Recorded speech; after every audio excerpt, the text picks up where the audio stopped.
Claire Mercer had spent 11 months living inside darkness. The doctors called it traumatic optic nerve damage.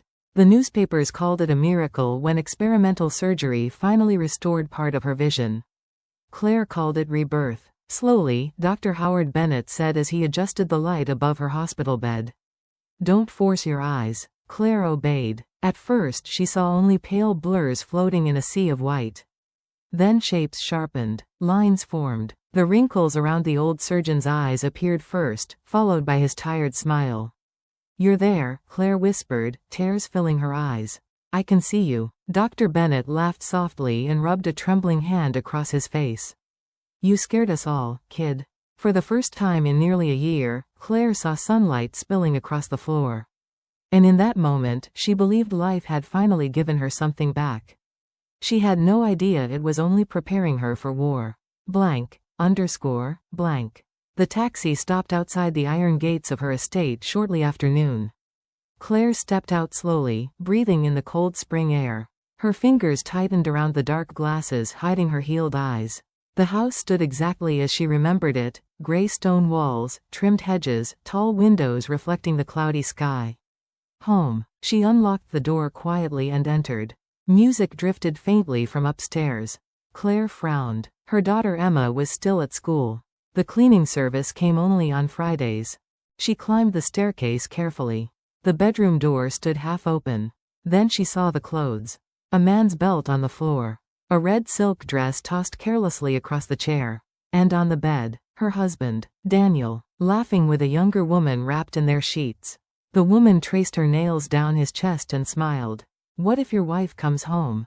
Daniel kissed her shoulder lazily. "She can't even walk through the house alone," he said. "Relax." Claire stopped breathing. For several seconds the world simply disappeared. No screaming, no tears, only silence. She stepped backward carefully and returned downstairs before either of them noticed her. Inside the guest bathroom she locked the door, turned on the faucet, and slid to the floor.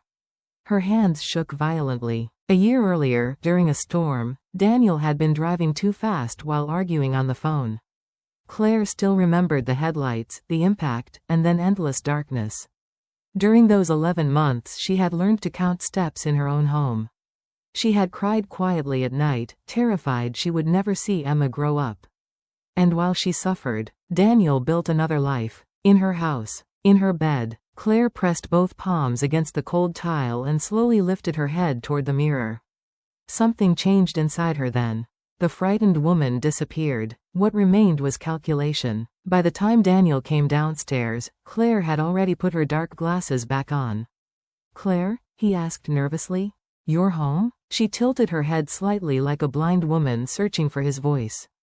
"I wanted to surprise you." His shoulders relaxed instantly. He hugged her. Claire smelled expensive perfume on his shirt. Not hers. "Why didn't you call?" he asked.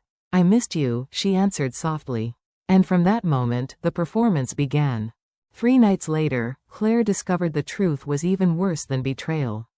Daniel had fallen asleep beside her after too much whiskey. His phone vibrated on the nightstand. Claire unlocked it easily. His birthday was still his password. One message waited from a contact saved only as L. Attached was a photograph of a positive pregnancy test. Below it, "Our son deserves a real family. I'm tired of waiting." Claire stared at the screen without blinking. So this wasn't an affair. It was replacement. She quietly photographed the message with her own phone and returned everything exactly where it had been. Then she lay beside her husband and smiled into the darkness. The next morning she visited her older brother Marcus Reed. Marcus had once worked as a military intelligence officer before opening a private security company. When Claire showed him the photographs and messages, his jaw tightened. "I'll destroy him," Marcus said. "No," Claire answered calmly. "Not yet." She explained the prenuptial agreement Daniel's wealthy father had forced them to sign years earlier. Infidelity meant financial ruin, but only if she could prove it legally. Marcus leaned back slowly. "You've already started planning." Claire's eyes hardened. "He thinks I'm helpless," she said. "Let him." Within days, tiny cameras appeared throughout the mansion. A tracking device was hidden inside Daniel's favorite lighter.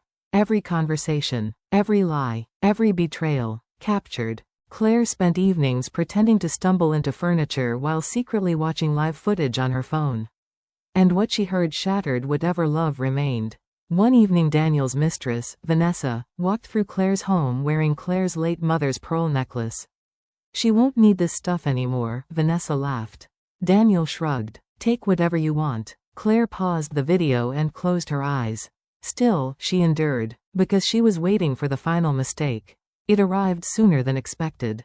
Emma collapsed during rehearsal at school after a stage platform malfunctioned. Claire received the call while Daniel ignored her repeated attempts to reach him. The tracker showed exactly where he was. A downtown apartment. With Vanessa, Claire drove to the hospital herself, abandoning the act of blindness for the first time. Rain hammered the windshield as panic consumed her.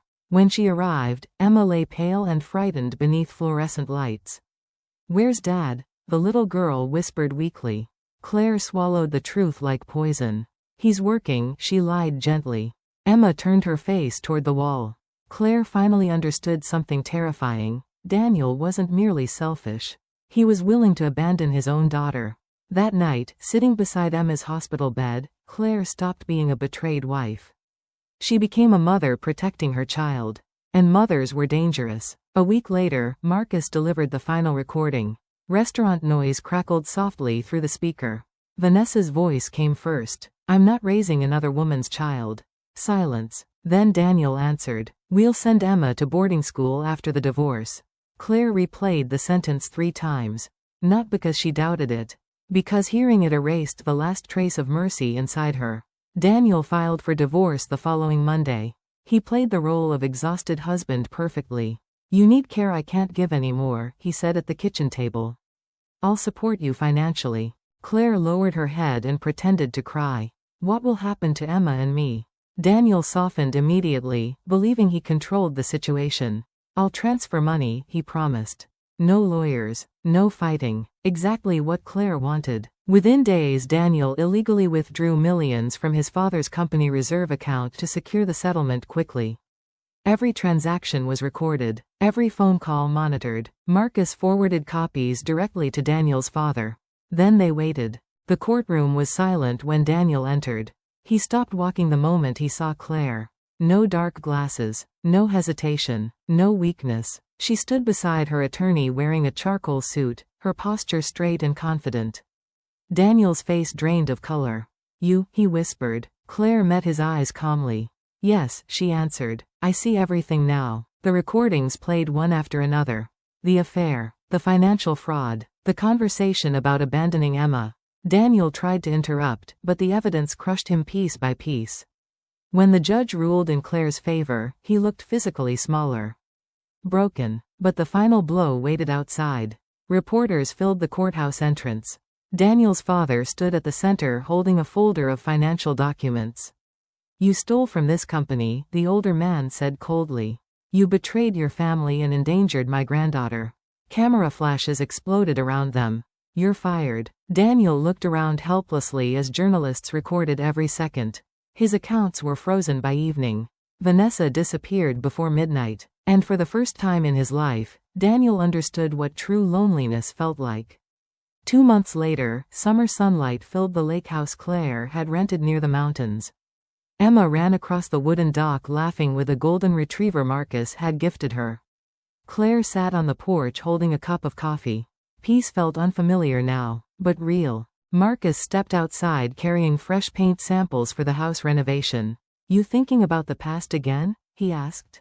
Claire smiled faintly. No. And it was true. The woman who once stumbled through darkness pretending not to see no longer existed. She had survived betrayal, protected her daughter, destroyed the man who underestimated her, and finally learned the difference between love and dependence. Emma's laughter echoed across the water. Claire closed her eyes, letting sunlight warm her face. When she opened them, she looked only forward.